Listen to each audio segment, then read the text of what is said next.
jump in, mate. Nick Vujicic was born with no legs and no arms. I'm going out on a limb. What do you want? But he's sure got plenty of guts. This is scary right here, mate. This is where you gotta have guts. Or you're a bit crazy. 10. Nice, mate. Thank you very much.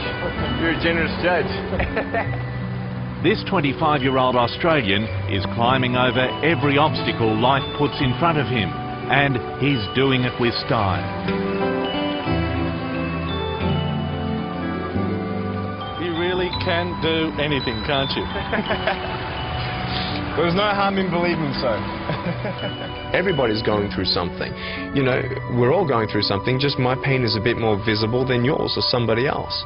When that clicked, it was like a light bulb when, you know, just flashed in my brain. I'm like, hey, now life I see as an opportunity. This circumstance, there's got to be something good. No arms, no legs. No worries, mate.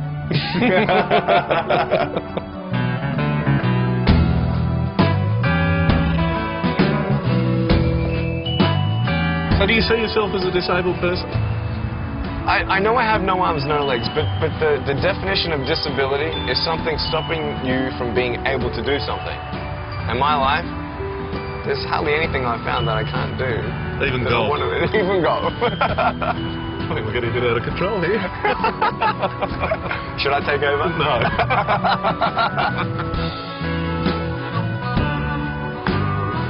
There you go.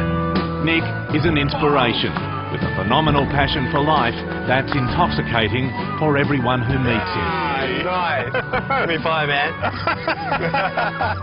I feel like I'm enjoying life in my life more than the average person out there. That I'm achieving more things than the average 25-year-old. It's great. I'm fulfilling my dreams, man.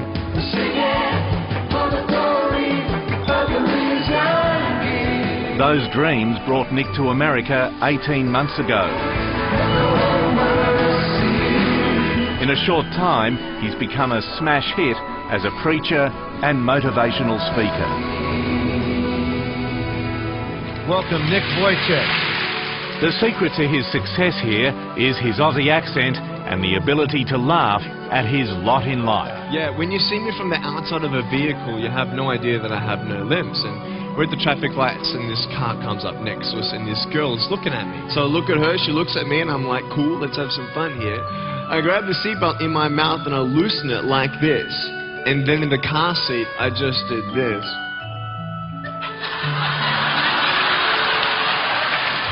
And she was like, it was awesome. Humour underpins everything for you. Humour in your message. You know, if I start feeling sorry for myself, then I know that you know, if I've got a sad face, I'm a poor guy, you know. But if they see a guy, you know, who's able to joke about himself, you know, it's good to laugh once in a while, mate. It's a good relief. It's really, I mean, to be able to laugh at life, that's what I've found that I can now accomplish. There were many times I couldn't do that. Nick was born in Melbourne in 1982, the long-awaited first child of Boris and Dushka Vujicic. When I was born, the doctors held me low enough so she couldn't see me as soon as I was born, and she heard me cry. But obviously she saw a worried look in the doctor's face. He went pale. My dad looked over, and you know, his face colour changed as well. And my mum's like, "What? What's going on? What happened?" It's a question that's never been answered. Nick's birth confounded the doctors then and still does. So this was never detected on ultrasounds? Correct. Your mum, medication while she was pregnant with you? No medication. Wasn't thalidomide. That was a decade before I was born. And so she knew all about that. She didn't even take Panadol or any painkillers while she had a headache, and not a touch of anything else that might harm her pregnancy. It took a while for your parents to accept their baby boy like you are. Yes.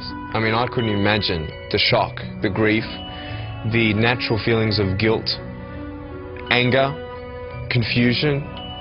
It sounds like a period of mourning almost. Oh, it was. When you were born. For about 4 months.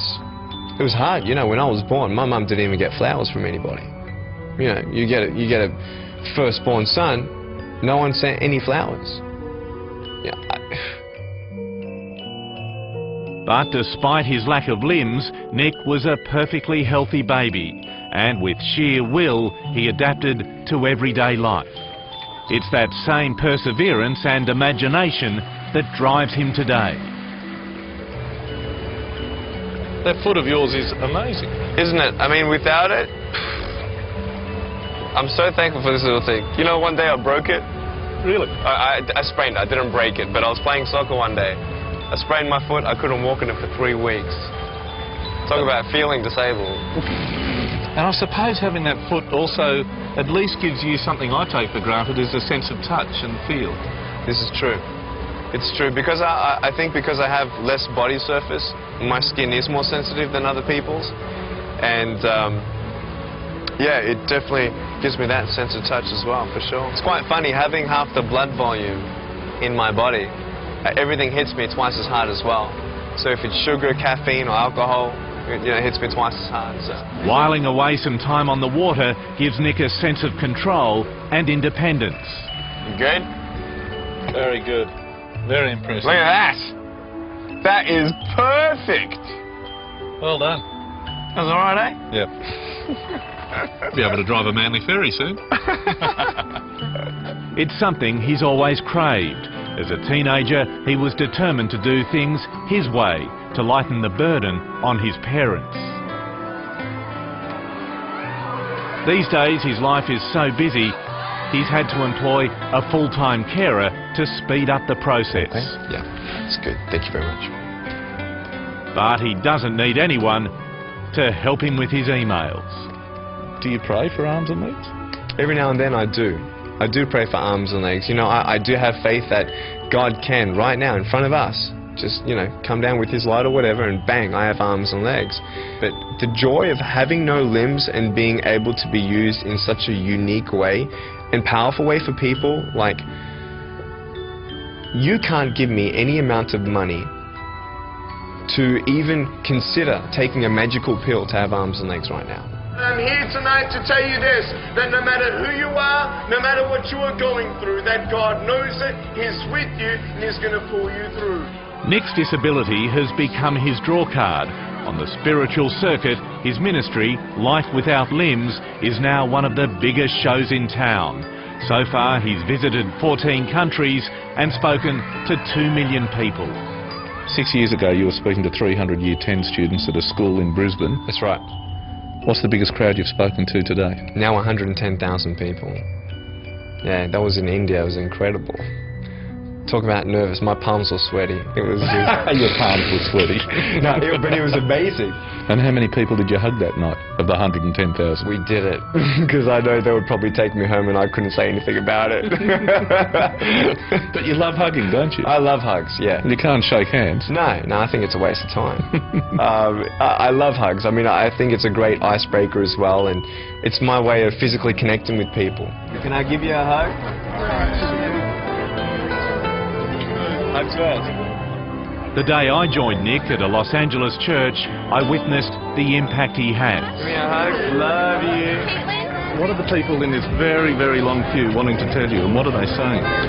Sometimes they actually open up and tell me the deepest of secrets of just they feel comfortable around me, and to share just what their brokenness is in their life. And what do the kids say to you? Oh, they love the jokes. You know, they touch my little foot down here, and we give high fives and give me some skin sort of thing. You know, but the kids, I love the humor, and they just it's a wow thing as well. But I think a lot of teenagers are deeply touched. It matters how you're going to finish. Are you going to finish strong? His appeal to teenagers caps a remarkable turnaround from his school years, a time where he was ridiculed and tormented and suicidal. There was one day I remember when I was 6 years old. I had a very, very hard day at school. And I just, you know, hear their voices echoing in my mind, you know, at night. And I got up out of my bed, I looked in the mirror and said, okay, Nick, I'm talking to myself. I'm saying, Nick, what do you have that is good, that no one can change, that no one can argue with? And I just wanted something. Just give me something to hold on to. There's got to be something good about me. And I looked myself in my eyes and I said, hey, you got some good-looking eyes. That you do. Thank you. So your eyes are your limbs in a way. When you look at evangelists, they talk like this, don't they? Do you use your eyes to talk? That's what they say about the eyes. The eyes are the windows to your soul. And when they see love resound in your eyes and they see that there's something different about you, not just your smile, but there's this joy in your eyes, this sparkle, this passion for living. It's contagious, and all of a sudden people are jealous of a man without arms and legs, and that spins me out. When you first meet Nick, you can be forgiven for feeling a bit awkward. Jeez. How heavy are you? What a hell heavy. 34. But it takes only a moment for him to embrace you and put you at ease. I love you, Peter. As for romance, well, he's dated a few girls, but at the moment he's a single man. He hopes the future will bring marriage and more. I'll put him on the drive. Oh, thank you, mate. Kids one day?